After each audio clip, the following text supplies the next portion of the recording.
할렐루야. 좋으신 하나님의 은혜가 여러분과 여러분의 가정에 함께 하시기를 주의 이름으로 축원드립니다. 우리 2020년도 새해를 맞이했는데 오늘 첫 주일이에요. 엊그제 정말 2019년도 첫 주일인 것 같은데 벌써 또 새로운 한 해가 또 시작되었습니다. 2020년도에 하나님이 함께 하시면 여러분의 가정에 하나님의 크신 은혜가 넘치도록 채워주셔서요, 걱정 대신에 감사가 넘치는 한 해가 될 줄로 믿습니다. 오늘 옆에 계신 분하고 인사하면서 안녕하세요, 반갑습니다, 옆에 앉아주셔서 고맙습니다, 이렇게 옆에 앉아주셔서 고맙습니다 그렇게 하시고요. 자, 오늘 첫 주일인데 2019년도의 첫 주일 설교 제목을 혹시 아십니까? 너무 무리한 질문이었나요? 지난주 것도 모르는데 목사님 1년 전 거를 어떻게 합니까?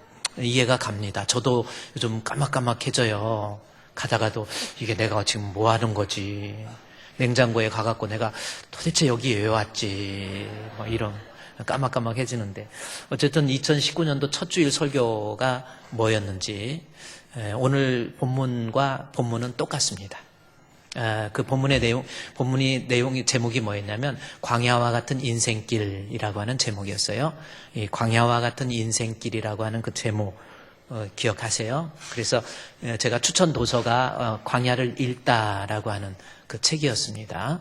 그래서 광야와 같은 인생길에서 우리가 어떻게 해야 내 인생을 승리할 수 있을까라고 하는 것, 그 말씀을 가지고 우리가 공부를 했고 또 그랬습니다. 그런데 오늘은 또 똑같은 본문입니다. 그런데 이 본문은 이제 광야에서 이스라엘 백성이 출애굽해서 광야로 가지요. 40년의 광야 생활 후에 아라바 광야에서 모세가 이스라엘 백성들에게 새로운 교훈을 합니다. 그리고 가나안 땅에 들어가요. 그래서 신명기 6장부터는 가나안 땅에 들어가서 우리가 어떻게 살아야 될 것인가 라고 하는 그 내용, 그것이 신명기 6장부터 기록되어 있습니다. 그래서 사실은 신명기 6장이 오늘의 본문이 되어야 되지만 이 신명기의 내용을 자세히 읽다가 보면 가나안에서 성공적인 삶을 위해서 먼저 우리가 어떤 마음을 가져야 될 것인가 라는 것을 모세가 먼저 설명하고 있습니다. 그래서 오늘 이 본문의 말씀의 제목이, 본문의 텍스트가 바로 신명기입니다. 자, 그래서 이제 신명기 말씀을 먼저 찾아서 보고 내려가도록 하겠습니다. 자, 이제 성경 보도록 하겠습니다. 민수기 다음에 신명기가 있습니다. 자, 신명기 1장에 있는 말씀. 우리 창세기, 출애굽기, 레위기, 민수기, 신명기, 모세오경인데 신명기 1장에 있는 말씀 한번 봅시다. 1장 29절부터 33절까지의 말씀입니다. 신명기 1장 29절에서 33절까지 말씀, 페이지로 260페이지에 있습니다. 제가 봉독해 드리겠습니다. 하나님의 말씀입니다. 경청해 주시기를 바랍니다. 내가 너희에게 말하기를 그들을 무서워하지 말라, 두려워하지 말라. 너희보다 먼저 가시는 너희의 하나님 여호와께서 애굽에서 너희를 위해서 너희 목전에서 모든 일을 행하신 것 같이 이제도 너희를 위하여 싸우실 것이며, 광야에서도 너희가 당하였거니와 사람이 자기의 아들을 아는 것 같이 너희의 하나님 여호와께서 너희가 걸어온 길에서 너희를 아느사 이곳까지 이르게 하셨느니라 하나, 이 일에 너희가 너희 하나님 여호와를 믿지 아니하였도다. 그는 너보다 먼저 그 길을 가시며 장막질 곳을 찾으시고 밤에는 불로 낮에는 구름으로 너희가 갈 길을 지시하신 자이시니라. 아멘. 자, 오늘 본문에 있는 말씀 신명기 1장 29절부터 있는 말씀입니다. 자, 오늘 본문의 내용이 신명기이기 때문에 또 오늘 첫 주일이기 때문에 신명기 본문을 선택했기 때문에 과연 신명기라고 하는 책이 무슨 책인지 요거부터 살펴보고 신명기에 대한 서론 부분을 좀 살펴봐야 이 내용이 무슨 내용인지를 더 자세히 알 수가 있습니다. 자, 이제 신명기 한번 따라합시다. 신명기. 해바라기의 그 대원 중에 그 해바라기 있잖아요. 해바라기 한참 7, 80년도에 유행했던 그 있잖아요. 그 해바라기의 단원 중에 한 사람이 신명기가 있습니다.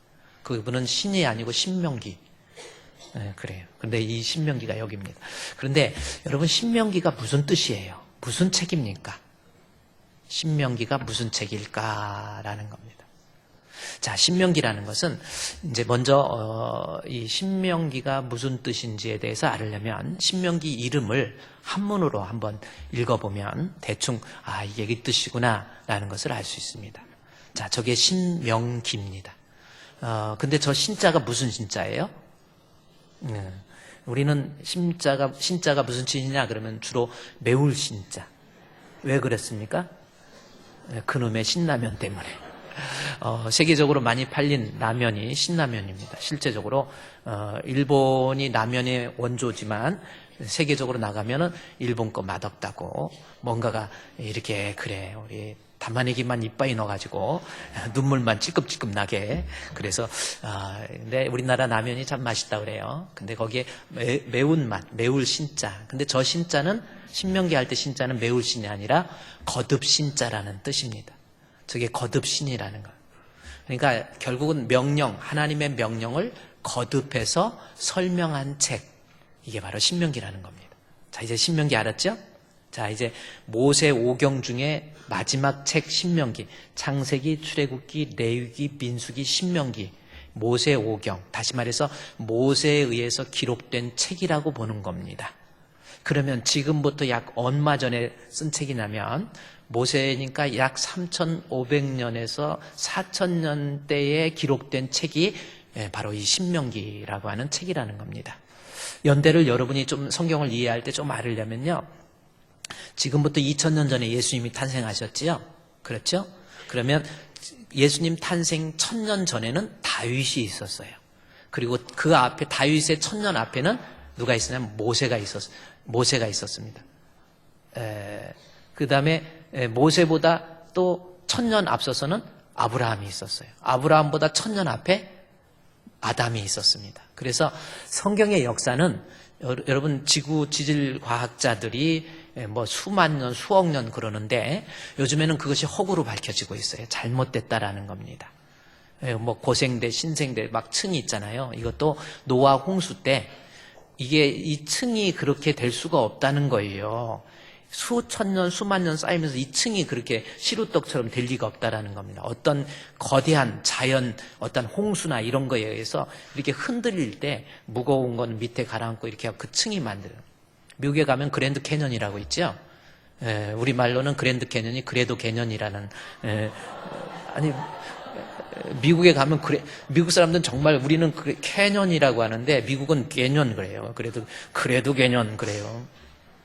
제가 이거 첫 주부터 이렇게 제가 무슨 그런 강대상에서 그러겠습니까? 그래도 요세미티는 요새 미친년 해가지고 요세미티라고 또 이런다는 겁니다. 뭐 제가 그런 게 아니라 남이 그런다는 거죠. 저는 뭐 그렇게 그러지 않죠.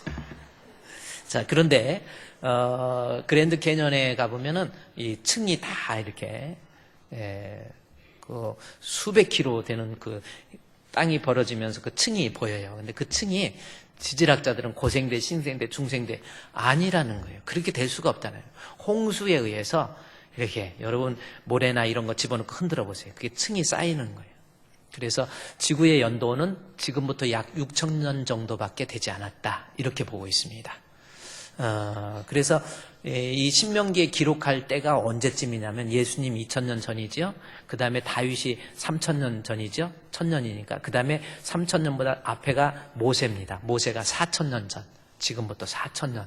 그러니까 3700~800년 뭐 이렇게 보고 어떤 학자들은 약간의 그 갭을 인정해서 3500년. 그래서 신명기 기록할 때가 BC 1400년, 1500년 이렇게 보고 있습니다. 지금부터 3500년, 4000년 전. 그러니까 모세가 활동했던 그 바로왕, 그 미국 이집트의 그 박물관에 가보면 이집트 국립박물관에 보면은 모세를 괴롭혔던 바로왕의 시신이 있어요. 시신이 미이라 처리가 되어 있습니다. 이 투트모스 1세가 모세를 괴롭혔던 그런 바로왕입니다. 투트모스 1세는 그 어머니 하셰프트 1세가 여왕인데 아들이 없어요. 그래서 자기 남편한테 왕위를 줍니다. 왕위를 주고요. 하셰프트 1세 여왕이 왕위를 주고 그 왕을 투트모스라고 그래요. 투트모스 1세가 왕이 됩니다. 그러니까 자기 남편이 왕이 되는 거예요. 실제로는 자기 남편은 왕족이 아니거든요. 그래서 이 하셰프트 여왕이 왕인데 아이가 없기 때문에 나일강에서 모세를 건져서 자기 아들 삼지요. 그래서 모세가 사실은 아들이, 근데 이 남편이 왕이 된 다음에 다른 아내를 통해서 첩을 통해서 아이를 낳아요.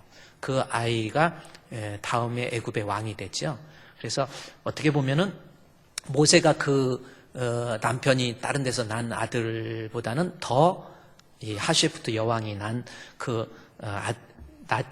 길렀던 그 모세가 사실은 왕이 될 수 있었죠. 그런데 결국은 40년 궁중에서 40년 결국 쫓겨나요. 그때 쫓겨나게 했던 그 누구냐면 투트모스 1세의 아들이었던 투트모스 2세가 모세가 이렇게 왕이 될 위험성이 있기 때문에 상당히 경계를 하게 되죠. 그리고 모세를 좀 핍박하고, 그리고 이제 결국은 죽게 되는데 죽어서 미이라가 됐어요. 그래서 이집트 박물관에 가보면 그 모세를 괴롭혔던 투트모스 2세의 미이라가 있습니다. 키도 별로 안 크고요. 좀 그렇고 머리카락도 다 있고, 그리고 이렇게 있고 이빨도 다 있어요. 단지 이러고 있어서 그렇지. 그 미이라가 있습니다. 그때가 지금부터 약 4,000년 정도로 보면 돼요. 4,000년.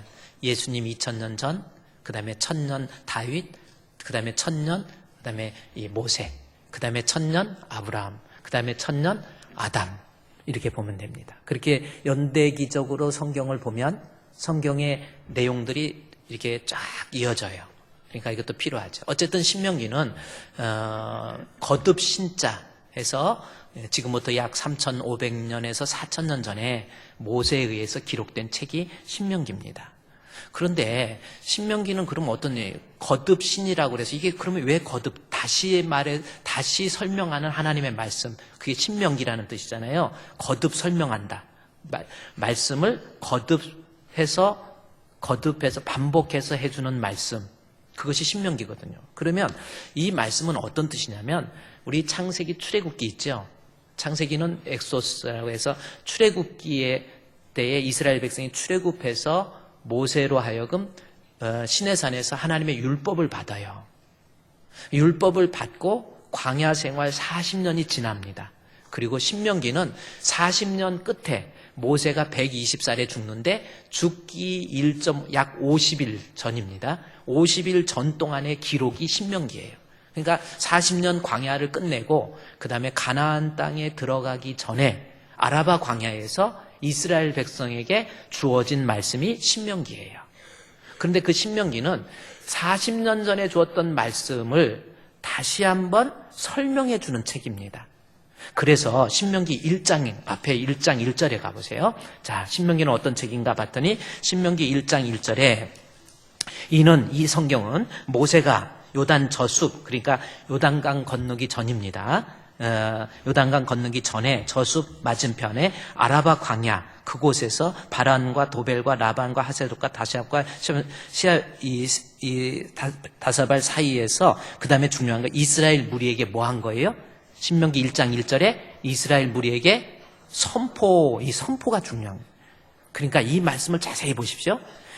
지금 신명기를 이야기하면서 이 아라바 광야에서 모세가 이스라엘 백성에게 말씀을 주는데 요 말씀, 지금 이 모세가 주는 말씀은 이미 선포라는 말씀이에요. 이 선포라는 말씀은 무슨 뜻이냐면 출애굽기의 말씀, 선포된 출애굽기의 말씀을 40년 전에 선포된 출애굽기의 말씀을 모세가 아라바 광야에서 5절 말씀에 가보십시오. 5절에 보면은 선포가 뭘로 바뀝니까? 1장 5절에 모세가 요단 저쪽 모압 땅에서 이 율법을 뭐 하기 시작합니까? 설명하는 거예요. 아주 중요한 내용입니다. 그러니까 선포되어진 하나님의 말씀, 40년 전에 출애굽하면서 선포되어진 하나님의 말씀, 그 시대가 어른들, 장정들 60만이 거의 다 죽어온 거예요. 40년 동안에 그때 인간의 수명을 비교해 볼 때 광야 생활하면서 다 죽은 거예요. 그리고 나머지 신세대가 가나안 땅에 들어가서 살아야 되는데 가나안 땅에 들어가서 살기 전에 너희들이 어떻게 살아야 될 것인가 라고 하는 것을 이미 40년 전에 받았던 그 율법을 다시 한번 설명하는 책이 신명기다라는 겁니다. 이제 알았죠? 다시 말해서 가나안 40년의 생활을 마치고 이제 광야 40년의 생활을 마치고 가나안 땅에 들어가서 어떻게 하면 내가 성공적으로 가나안 땅에서 살 수 있을까라고 하는 것을 모세가 이미 40년 전에 받았던 율법을 자세하게 설명해서 풀어놓은 책이 신명기다라는 겁니다. 자, 그러면 여기에서 우리가 또 알아야 될 거, 제가 작년에 설교했던 내용이 오늘 본문 신명기 1장에 있는 말씀을 가지고 광야와 같은 인생길이라는 제목으로 제가 설교를 했어요. 그래서 오늘 원래 이제 새해 2020년도를 들어서 이제는 광야 40년을 지나서 가나안 땅에 들어가야 되는데, 그래서 가나안 이제 광야 40년을 마치고 광야 40년을 마치고 그다음에 가나안 땅에 들어가서 내가 성공적인 삶을 살기 위해서는 하나님의 율법에 대해서 어떻게 해야 될 것인가라고 하는 것이 신명기 6장에서 설명하고 있습니다. 그래서 신명기 6장 4절에서 이스라엘아 들으라, 쉐마 이스라엘 해서 이제 광야 생활을 마친 이스라엘 백성이 가나안 땅에서 성공적으로 살기 위해서는 신명기 6장 4절에서부터 쭉 설명을 해주고 있는 거예요. 그래서 원래 2020년도 새해이기 때문에 이제 광야 생활을 마쳤잖아요.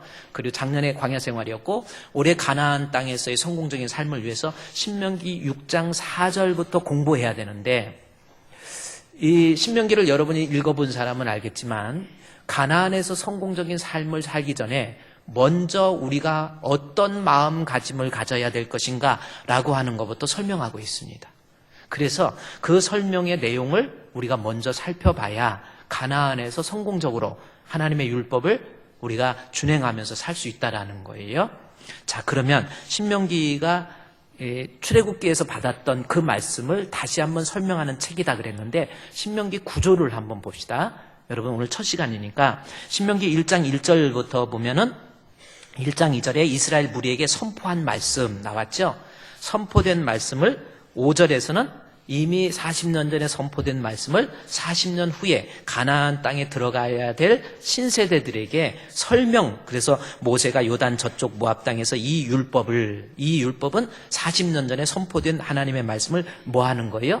설명하기 시작한 겁니다. 그러면서 5절부터 율법에 대해서 쫙 설명을 하는 거예요. 그러면서 1장 1절에서 4절까지는 신명기의 서론이라고 볼 수 있고 1장 5절에서부터 그 다음에 1장 5절부터 2장 넘어가 보세요. 그리고 3장 넘어가 보세요. 그리고 4장 넘어가 보세요. 그리고 4장 마지막에 49절까지가 모세가 설명을 하면서 지난 40년 동안의 하나님 앞에 광야 생활을 회고하면서 쓴 내용입니다.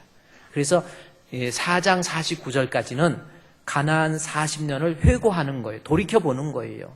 이 광야 40년 동안의 삶이 어떤 모습이었는가라고 하는 것을 돌이키면서 신세대에게 설명을 하는 겁니다. 그러면서 5장에 들어가서는 드디어 십계명, 받았던 십계명에 대해서 먼저 5장에서는 십계명이 나오고요. 그리고 6장에서부터 그 십계명의 내용이 무엇인지를 구체적으로 6장, 7장, 8장, 9장 해서 28장까지 하나님의 계명을 자세히 풀어서 설명을 해요. 그래서 여러분이 출애굽기 내용과 신명기의 내용을 보면 같은 부분이 많은 것 같아요. 반복하는 것 같으니까. 그러나 자세히 들여다보면은 틀려요. 예를 들어서 안식일을 기억해서 그날을 거룩하게 하라, 이런 말씀이 나오잖아요. 출애굽기 20장에 나옵니다. 근데 출애굽기 20장하고 오늘 신명기 5장에 나와 있는 것은 안식일을 기억해서 그날을 거룩하게 하라, 이것은요 이 내용을 보면은 약간의 차이가 있어요. 어떤 차이가 있냐면 예를 들어서 5장 12절에 내 하나님 여호와가 내게 명령한 대로 안식일을 지켜 안식일을 기억하여 그날을 거룩하게 하라, 이렇게. 그 다음에 이 말씀의 내용은 엿새 동안 행할 거에 대해서 설명을 하는 거예요. 거룩하게 하라 하면서 엿새 동안 힘써서 내 모든 일을 행할 것이니 해서 그 선포되어진 하나님의 말씀을 어떻게 준행할 것인가라고 하는 부연적 설명이 신명기에 많이 있습니다. 자, 어쨌든 좀 복잡한 것 같은데 이제 다 잊으시고요. 신명기는 모세가 지금부터 한 4,000년 전에 기록한 책이구나. 그리고 신명기는 출애굽기의 내용을 다시 한번 반복해서 이미 신세대가 다 죽고 가나안 땅에 들어가서 앞으로 성공적인 인생을 살려면 어떻게 해야 될 것인가라고 하는 것을 설명해 준 책이구나 라는 것으로 여러분이 이해하면 되고요. 그러면서 6장에서부터 구체적으로 가나안에 들어가서 성공적인 삶을 살기 전에 신명기 1장 5절부터 4장 마지막 절까지 내용을 통해서 지난 과거를 회고하면서 출애굽의 내용을 이스라엘 백성과 함께 모세가 죽기 2개월 전이거든요. 죽기 2개월 전에 지난 날들을 다 회고하면서 너희들이 가나안 땅에 들어가서 성공적인 우리 하나님의 자녀가 되기 위해서는 먼저 머릿속에 기억해야 될 것이 있다라는 겁니다. 그 회고의 내용의 핵심은 신명기 1장, 다시 보세요. 1장 29절부터 내용이 우리가 모세의 회고를 통해서 모세가 강조하고 싶었던 내용입니다. 그래서 1장 29절부터 33절까지 내용은 가나안 땅에 들어가서 앞으로 2020년도에 우리 가나안 땅에 들어가서 우리의 인생이 성공적인 삶이 되기 위해서는 먼저 우리가 지난 날을 돌이켜보면서 마음속에 품어야 될 생각이 무엇인가라는 것을 모세가 설명해 주고 있습니다. 그러니까 여러분 2020년도 새해에 성공하기 위해서는 먼저 우리의 마음속에 지난 날을 생각하면서 우리가 마음속에 간직해야 될 마음들, 품어야 될 마음. 제가 말씀의 제목을 우리가 품어야 될 마음가짐, 우리가 품어야 할 마음. 말씀의 제목이 그거잖아요. 여러분 품는다는 게 뭡니까? 국어사전에 보면 품는다는 거에 대해서 생각이나 느낌 따위들을 마음속에 계속해서 간직하는 것, 그것이 품는다라는 겁니다. 오늘 말씀의 제목이 여러분 오늘 우리가 품어야 될 마음. 그래서 그 품어야 될 마음에 대해서 품는다라는 게 무슨 뜻이에요? 계속해서 내가 간직하는 거예요. 생각이나 마음 따위들을 계속해서 간직하는 것. 그것이 바로 우리가 품어야 될 마음이에요. 그러니까 가나안에서의 성공적인 삶을 위해서 우리가 마음속에서 잊어버리지 않고 계속해서 간직해야 될 마음가짐이 뭐냐는 거예요. 자, 그 말씀에 대해서 본문에서 이제 설명을 합니다. 29절, 1장 29절부터 성경을 보십시오. 내가 너에게 말하기를 그들을 무서워하지 말라, 두려워하지 말라. 그러면서 품어야 될 첫 번째 마음이 뭔지 보십시오. 30절에 너희보다 먼저 가시는 너희의 하나님 여호와께서 애굽에서 너희를 위해서 너희 목전에서 모든 일을 행한 것 같이 이제도 너희를 위하여 싸울 것이며, 이 말씀을 모세가 회고하면서 가나안 땅에 들어갈 하나님의 백성들에게 설명을 해주는 거예요. 뭡니까? 본문에서는 너희 하나님 여호와께서 애굽에서 너희를 위해서 너희 목전에서 모든 일을 행한 것 같이, 요거부터 마음속에 간직하라는 거예요. 그러면 이 말씀을 우리가 히브리어 원문에서 내용을 그대로 풀어보면 약간 우리말로 번역이 좀 매끄럽지 못한 부분이 있는데 한번 풀어서 보면요, 어떤 뜻이냐면 너희 하나님 여호와께서 애굽에서 너희를 위해서 행하신 모든 일, 그러니까 너희를 위해서 너희 목전에서 행하신 모든 일, 이렇게 봐요. 그러니까 모든 일을 행한 것 하면 조금 느끼는데, 애굽에서 너희 조상들을 구원하기 위해서, 너를 구원하기 위해서 애굽에서 행하셨던 그 모든 일들을 기억하라. 지금 그 내용이에요. 우리가 2020년도에 가나안 땅에서의 성공적인 삶을 위해서, 그렇습니다. 가나안은 천국을 예표하는 게 아닙니다. 아니, 천국을 예표한다면 왜 거기 가나안 땅에서 싸움이 있습니까? 히위 족속, 여부수 족속, 기르가르 족속, 뭐 여러 가나안 족속 7족속들이 있잖아요. 계속해서 가나안 땅에 들어가서 싸우는데 그게 어떻게 천국을 비유할 수 있겠습니까? 가나안은 천국을 비유하는 게 아니라 그리스도인, 즉 하나님의 자녀가 된 하나님의 백성이 어떻게 이 많은 죄악과 싸움으로부터 승리할 수 있을까라고 하는 것을 예표하는 것이 가나안 땅이에요. 그러니까 여러분 머릿속에서 앞으로 우리 자꾸 나 가나안 가나안 복지 땅에 들어갈 때에 해가지고 가나안 땅을 꼭 천국으로, 아니에요. 성경에서 천국으로 그것을 비유했다면 아까 얘기했듯이 그곳에서는 싸움도 없어야죠. 가나안에 들어가자마자 계속해서 싸우는 거예요. 이것은 예수를 믿고 구원받은 하나님의 백성의 삶입니다. 예수 믿고 구원받은 하나님의 백성이 얼마나 많은 유혹도 있고 시험도 있고 환난도 있고 핍박도 있고 그러한 모든 시험과 유혹과 핍박 속에서 끊임없이 싸워서 승리해야 될 그러한 삶의 모습을 예표하는 것이 가나안 땅이에요. 그래서 지금 모세는 앞으로 그 가나안 땅에 들어가서 우리가 하나님의 자녀로서 승리하기 위해서 2020년도 새해에 하나님의 자녀로서 승리하기 위해서 먼저 마음속에 간직해야 될 것. 첫 번째가 신명기 1장 29절, 30절에 나온 것처럼 너희 하나님 여호와께서 애굽에서 너희를 위해서 너희 목전에서 행하신 모든 일, 나 구원하기 위해서 그랬어요. 출애굽하기 위해서. 애굽에서 나를 건지 430년의 이 애굽에서의 노예 생활에서 그 속박에서 나를 건지기 위해서 애굽에서 행하신 하나님의 은혜, 이거부터 기억하라. 그래야 가나안 땅에 가서 너희들이 성공적으로 하나님의 자녀로서 살 수 있다라는 거거든요. 그러니까 오늘날 우리에게 주는, 오늘 2020년도 새해 시작하면서 먼저 내 마음속에 여러분이 간직해야 될 거, 나를 구원하시기 위해서. 여러분, 애굽에서 우리를 구원하신 모든 일, 내용의 핵심은 뭡니까?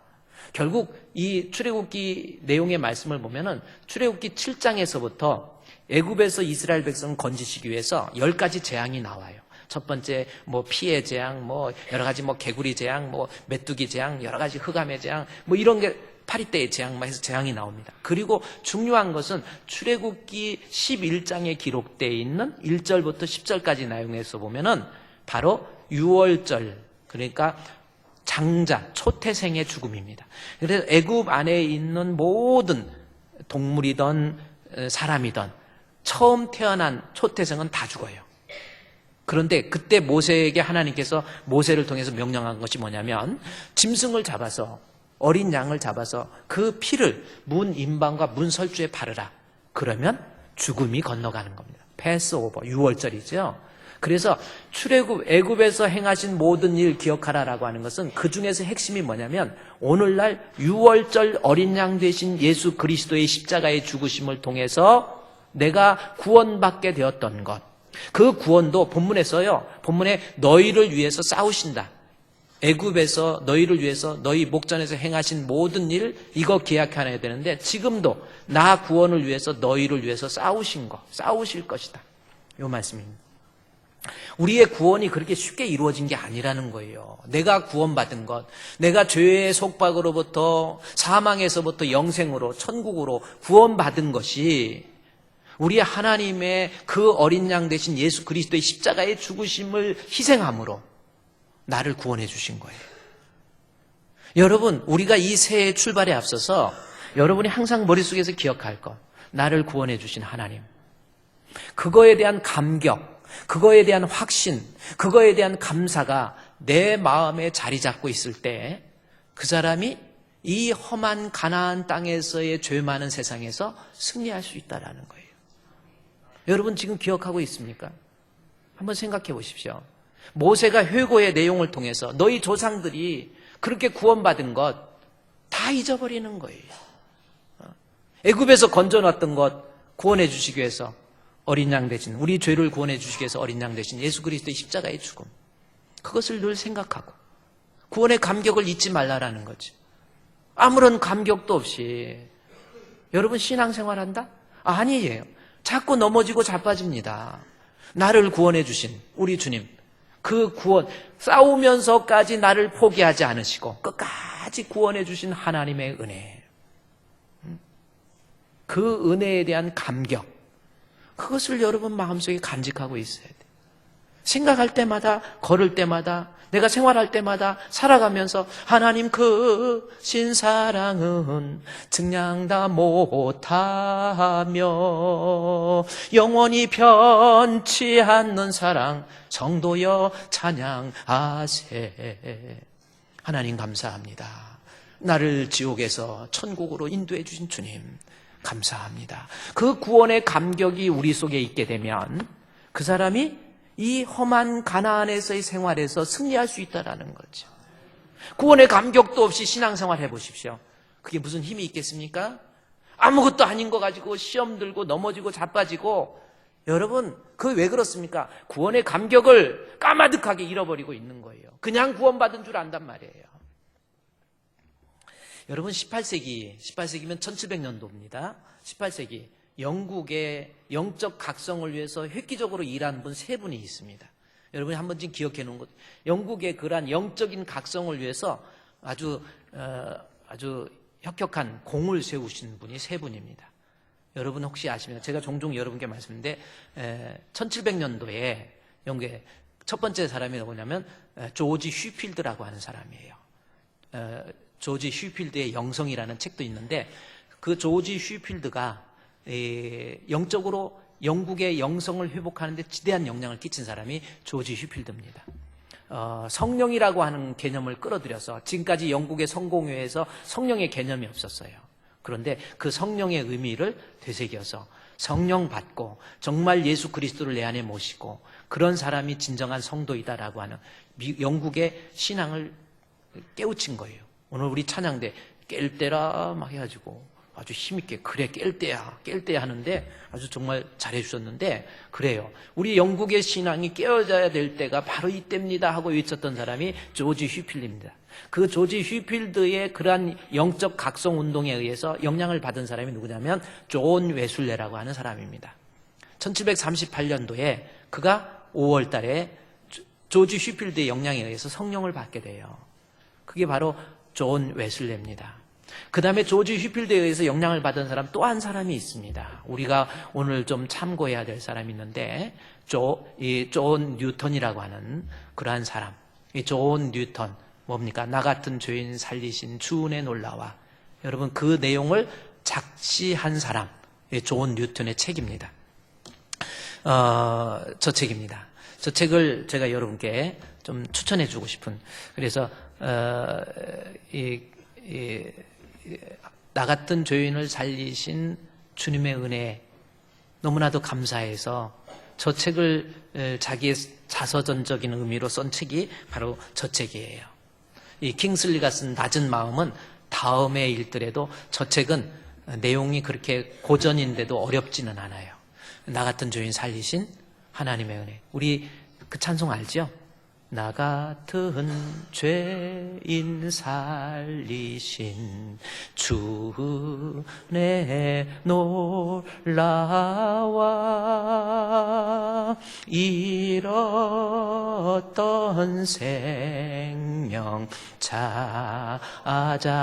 찾았고 광명을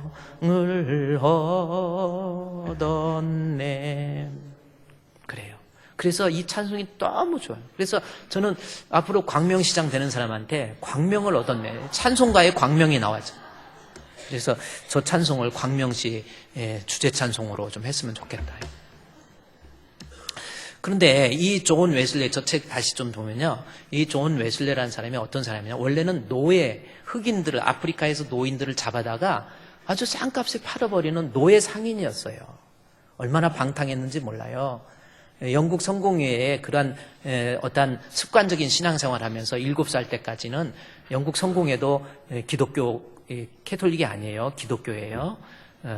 그런데 그 엄마가 그 존 뉴턴을 손을 잡고 어렸을 때부터 7살 때까지 교회 다닌 거예요. 그러면서 이 아이를 놓고 엄마가 기도합니다. 여러분의 자녀들요. 여러분 정말 자녀를 위해서 기도 많이 하시고요. 애가 신앙이 있는지 없는지 그냥 내버려 두고 부모가 구원에 확신이 없으니까 그냥 애들 내팽개기 쳐놓는 거예요. 그런데 그 존 뉴턴의 어머니는 아이를 손을 잡고 교회를 다니면서 그리고 기도하는 거예요. 하나님 이 아들을 성직자 만들어 목사 시켜달라고 그렇게 기도하고 그런데 어머니가 7살 때 죽어버려요. 어머니 돌아가시고 난 다음에 이 아이가 배를 타고 아버지가 타는 배를 타면서 노예선을 운반하면서 온갖 방탕화가 되는 거예요. 10대 때 이런 방탕화가 없었다라는 겁니다. 온갖 아주 폐역하고 막 사람 폭행하고 성적으로 타락하고 그야말로 그러면서 20살이 됐을 때 20살까지 그렇게 사는 거예요. 그런데 20살이 됐을 때 어느 날 영국의 한 시골 저기에서 말을 타고 달리다가 말이 빠졌는데 그게 늪지대로 빠진 거예요. 거기 늪에 빠지면 헤어나올 수가 없어요. 점점 빠져서 들어갑니다.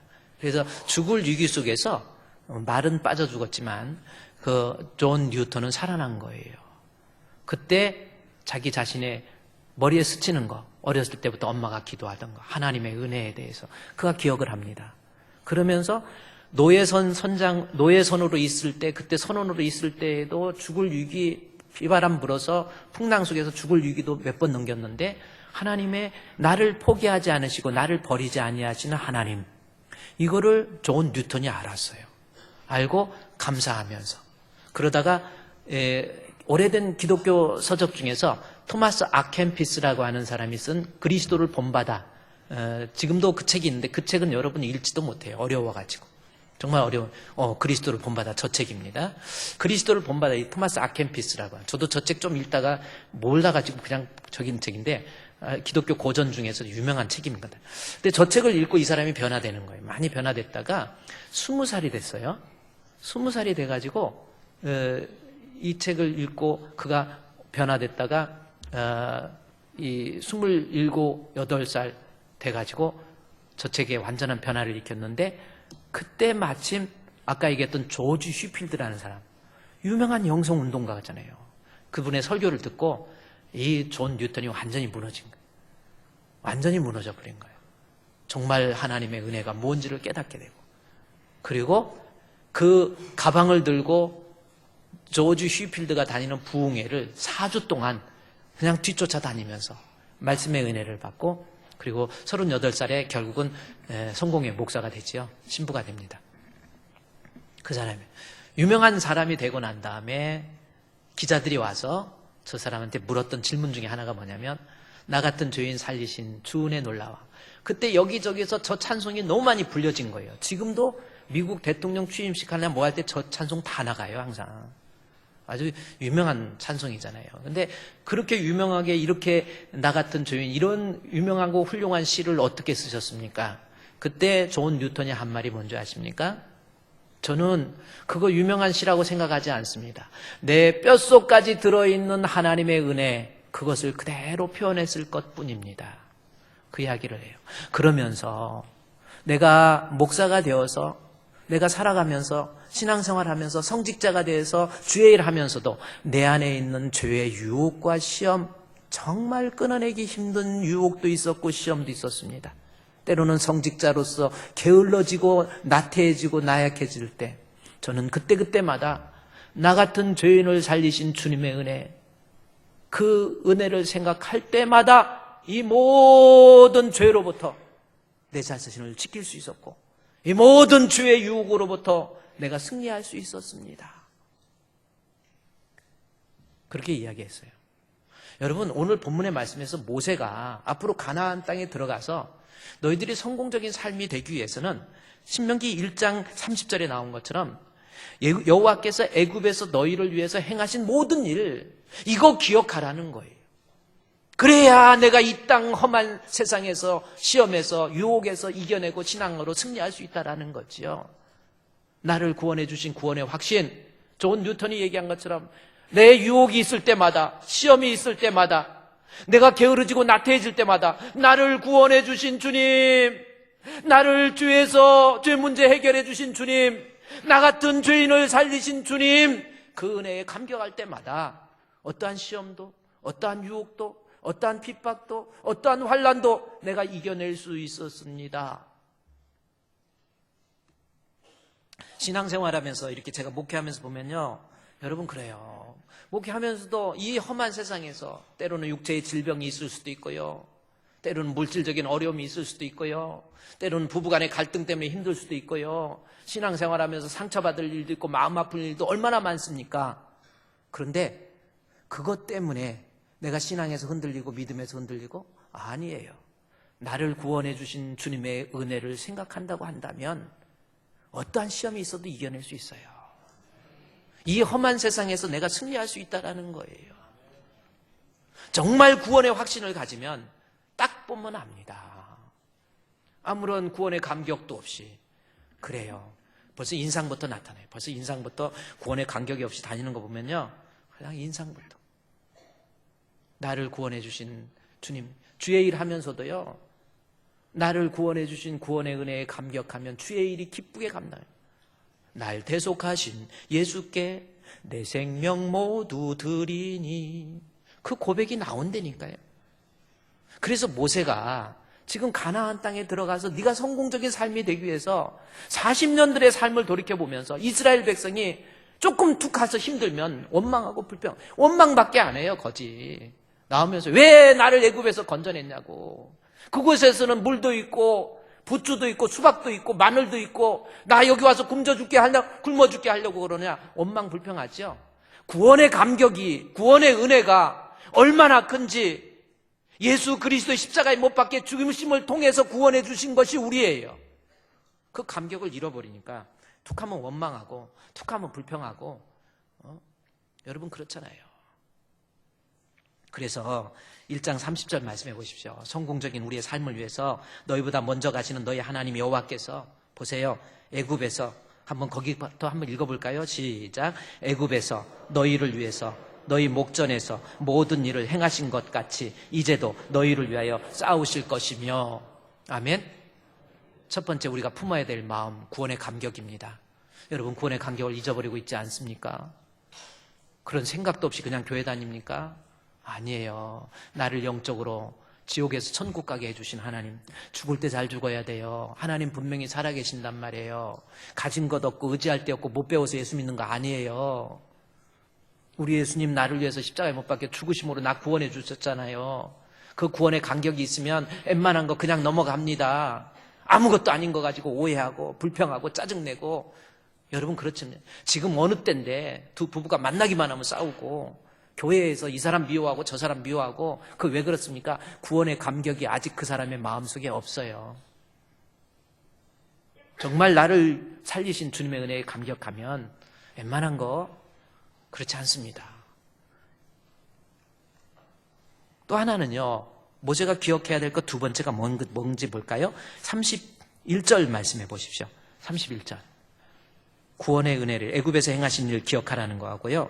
그 다음에 31절에 광야에서도 너희가 당하였거니와 사람이 자기 아들을 뭐한 것 같이? 아는 것 같이 너희의 하나님 여호와께서 너희가 걸어온 길에서 너희를 뭐해서? 안으사 이곳까지 이르게 하셨다. 저는 이 말씀을 읽으면서 정말 우리 주님의 그 놀라우신 사랑과 자비와 넓으신 긍휼 느낄 수 있을 것 같아요. 어떤 단어에서? 안아주신 거예요. 여기 본문에 보십시오. 우리가 나를 구원해 주신 것으로 끝난 게 아니라 구원해 주셨을 뿐만 아니라 31절에 광야와 같은 이런 인생길에서 살면서 너희가 당하였거니와 사람이 자기 아들을 안아주신 것처럼 우리를 너희 하나님 여호와께서 너희가 걸어온 길에서 너희를 안아서